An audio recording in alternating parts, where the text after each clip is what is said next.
That's the stories. The elephant's child.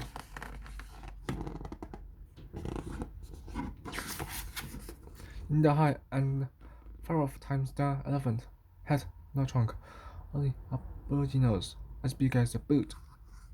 He could wriggle it from side to side, but he couldn't pick anything up. I didn't pick anything up with it. Pick anything up with it. But there was one elephant child who was full of satiable curiosity. Curiosity. That means he asked ever so many questions. He asked his tall uncle, the giraffe, what made his skin spotty, and his uncle cuffed him with his hard hoof. He asked his hairy uncle, the baboon, why melons tasted dessert, and his uncle pinched him with his hairy paw. He asked his broad aunt, the hippo, why her eyes were red, why her eyes were red, and his aunt spat him with her broad hoof. But still, he was full of satiable curiosity. One day, the elephant child asked, "What does the crocodile have for dinner?" But all his family just said, "Hush, hush, hush." So the elephant child went to the color and asked, "What does the crocodile have for dinner?" Go to the box. Go to the banks of the great green, greasy Limpopo River, and find out, said the bird. So, the next morning, the satiable elephants set off to find the great greasy Limpopo River.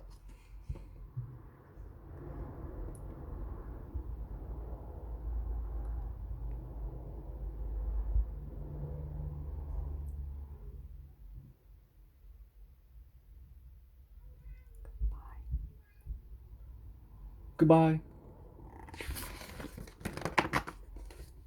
Now, this satiable elephants had never seen a crocodile, and did not know what one was like, and did not know what one was like.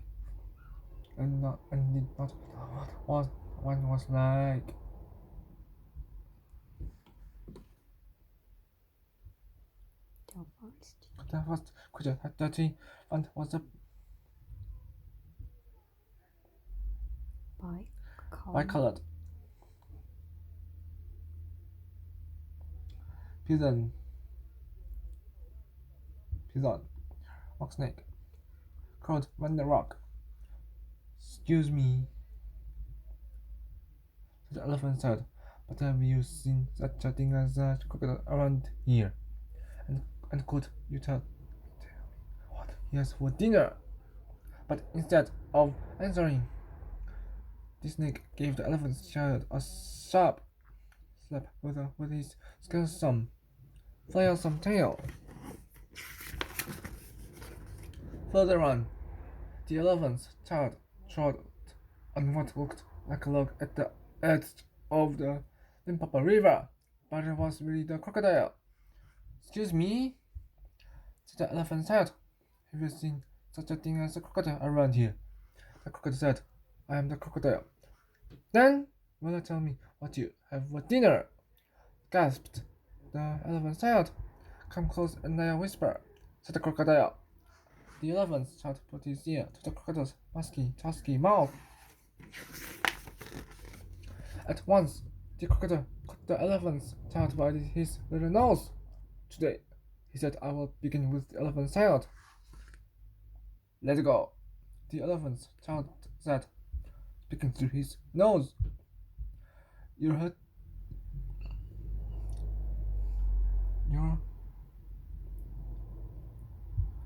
fatigue me."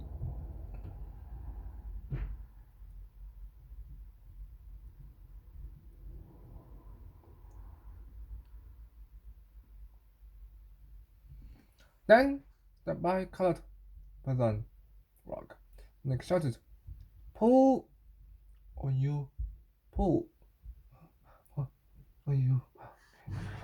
The frog then put the elephant's tongue set back on his haunches and pulled and pulled and pulled, and his nose began to stretch. Then the snake came and nodded himself in a double claw, which round the giraffes, round the elephants, child's hind legs. They both pulled together. The elephant's child's nose grew longer and longer, longer and longer. At last, the crocodile let go of the elephant's child's legs with a plop that it could hear for miles around. Splash! The elephant's child rubbed his poor nose in banana leaves and hung it in the river. What are you doing there for? Asked the snake. My nose is all out of shape, said the elephant's child, and I'm hoping it will shrink. Then, after landed on the elephant's child's shoulder, he lifted up his long nose and smacked it away. Aha! Said the snake. You couldn't have done that with a smear nose. In the afternoon, the snake asked, "Isn't the sun hot?" Splat!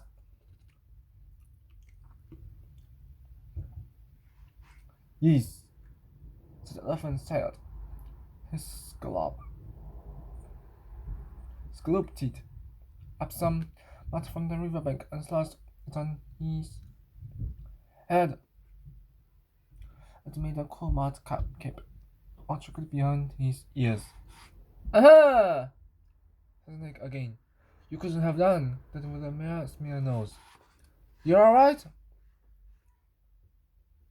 Said the elephant's child.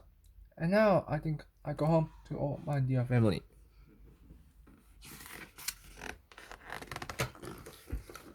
So the elephant's child went home.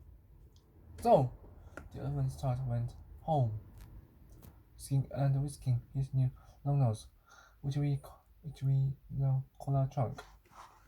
When he wanted food to eat, he pulled it down from a tree. Swish! When he felt lonely, he sang that to himself down his trunk. When flies but him broke off, he broke off the branch of a tree and used it as a sweat. When he reached home, the elephant sat uncurled his trunk and said, "How do you do?"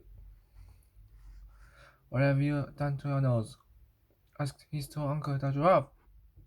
"It looks very ugly," sniffed his broad auntie hippo. "Indeed," said his hairy uncle the baboon. But it's useful, said the elephant's child. He picked up his hairy uncle the baboon and dropped him into a thorn bush. Then he trumpeted in the ear of his tall uncle the giraffe and blew oaths at his broad auntie hippo.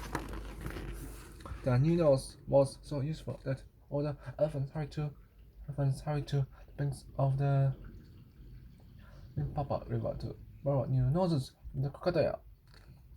Ever since then, all the elephants you will ever see, and those you won't, have noses preciously like the trunk of the satiable elephant's child. The end.